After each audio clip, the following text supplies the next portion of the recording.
आणि आता थेट जाऊयात आपण सांगलीमध्ये। सांगली जिल्हा परिषदेमध्ये अखेर महाविकास आघाडी अध्यक्ष झालेला आहे। एक मोठी बातमी आपण आताच्या क्षणाची पाहतोय। भाजपाचा करेक्ट कार्यक्रम करत महाविकास आघाडीचा अध्यक्ष आणि उपाध्यक्ष विजयी झालाय। राष्ट्रवादी शरद पवार गटाच्या संगीता पाटील यांची अध्यक्षपदी निवड झाली असून त्यांना 34 मतं पडली आहेत, तर भाजपाच्या स्वप्नाली मासळ यांचा पराभव झालाय। काँग्रेसचे ऋषिकेश लाड यांची उपाध्यक्षपदी निवड झालेली आहे, तर महायुतीचे हिम्मत जाधव यांचा या ठिकाणी पराभव झालाय। महाविकास आघाडीच्या विजयानंतर कार्यकर्त्यांनी फटाक्यांची आतषबाजी केलेली आहे।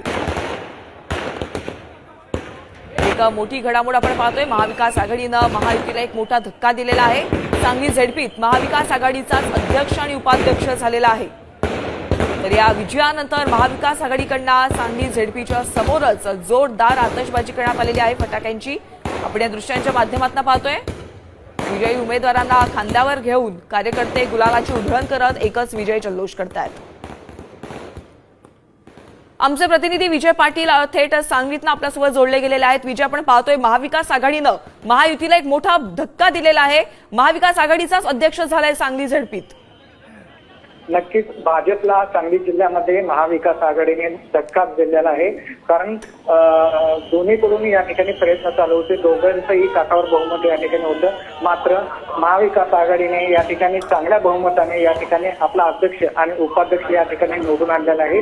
तब्बल 9 मतांनी या ठिकाणी अध्यक्ष महाविकास आघाडीचा अध्यक्षपद निवडून आलेला आहे। हा, नक्कीच धन्यवाद या सविस्तर माहितीसाठी।